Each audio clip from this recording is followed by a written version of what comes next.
Dr. Whitehead, thank you for being with us here on Let's Talk. Thank you so much, Denise Rolark Barnes. Happy 60th to you. Oh, thank you, thank you, thank you. And you got, well, first of all, let's start by telling folks what ASALH is. I mean, I talk about it enough, but we can't talk about it enough. Tell folks what ASALH is. Thank you so much. So ASALH is the Association for the Study of African American Life and History, Dr. Carter G. Woodson's organization. It was started back in 1915, and in 1926, Dr. Carter G. Woodson launched Negro History Week that became Black History Week by the 1960s, and then by 1976, Negro History Week, Black History Week became Black History Month. So the work we do at ASALH is lifting up of Dr. Carter G. Woodson and making sure that we create spaces, that we have resources to be able to study, uplift, celebrate, and proclaim the contributions that African Americans have made to the American historical narrative. And then ASALH is not only a national organization, but it's also built on branches around the country, correct?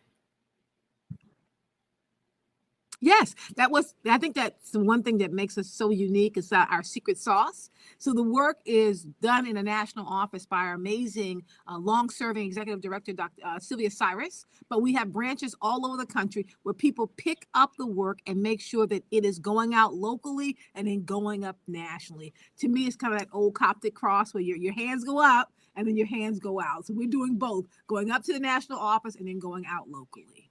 Wonderful. And then in addition to that, I don't know if folks know, where the mystery, I hope they're not giving past presidents credit for coming up with the Black History theme, but that theme is birthed with ASALH every single year.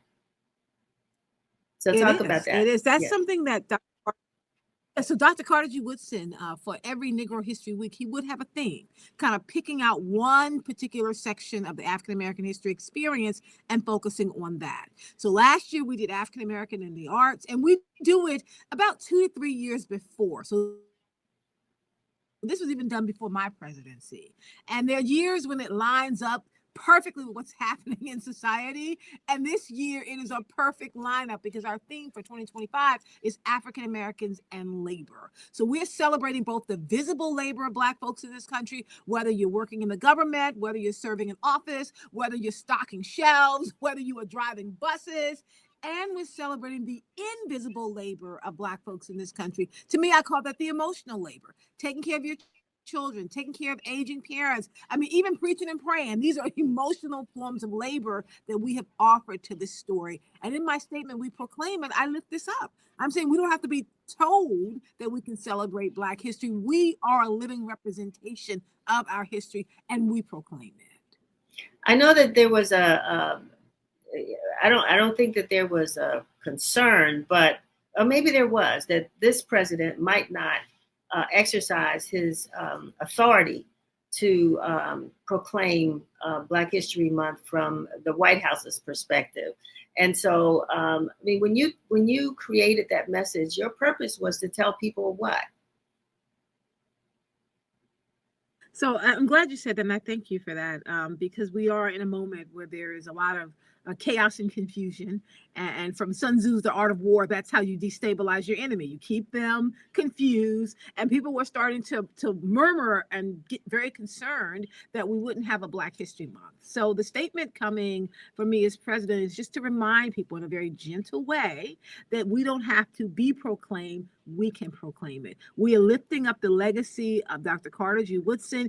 Even if you don't speak our history shows up in the wind. You don't tell us that we contributed to the building of this nation. Our fingerprints are cemented into the walls. It's reminding people that this is our history. It is our contributions. Whether the White House or any house proclaims it, they don't have to. We do. We step into our history and we hold up the legacy of our founder.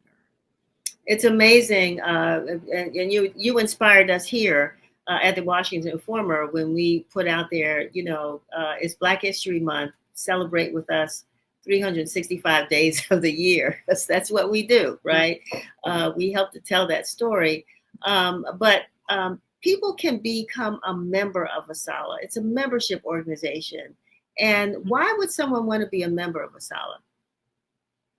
I always tell people that you're actually already a member of ASALH. We just don't have your updated email address. Like, we need to connect with you and bring you into your membership that you already have, because it is about, bringing our resources together. We offer our members our Journal of African American History, which is JA, which is our bulletin of academic resources. We have our Black History Bulletin, which is for parents and K through 12th grade teachers with lesson plans in it. And then we also offer this amazing community. We get together in February 25th at the Westin Hotel, to be exact. It is the largest Black History Month luncheon in the country, hosted by ASALH in Washington, D.C. Mark Morial from the National Urban League will be there.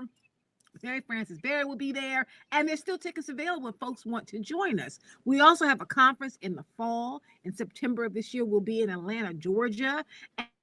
And to me, it's like it's a big old homecoming, like a homecoming HBCU event. You come to connect with old friends and family, and you talk about what's been going on and how we can support each other. So the membership is about family and community building. It's not just about getting the resources. It's about locking into a network that's leading the way at this moment as we're trying to figure out how we go forward. ASALH has the answers, and we'll continue to provide them.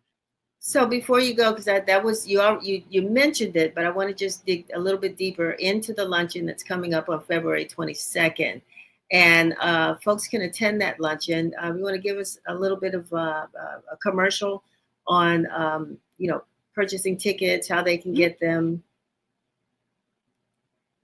and that.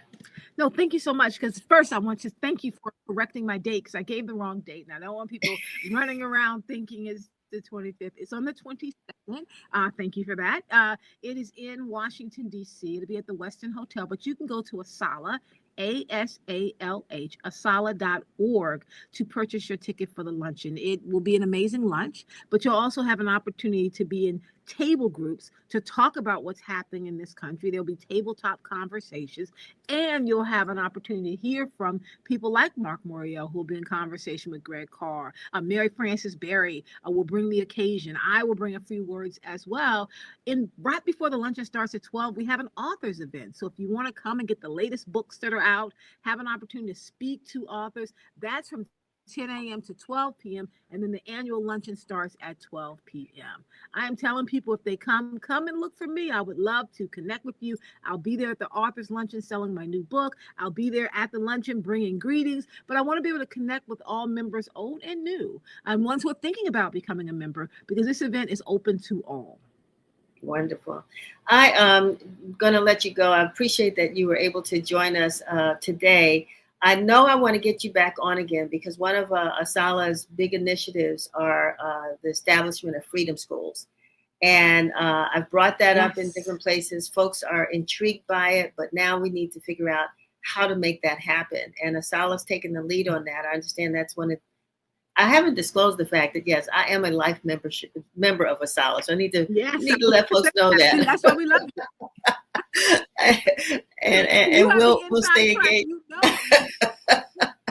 I know what's going on. I'm a solid preacher, but anyway, with regards to freedom schools, and so we want to talk a little bit more about that. In the months to come, why ASALH decided to engage in this, and what we hope will happen in communities across the country to keep Black history alive.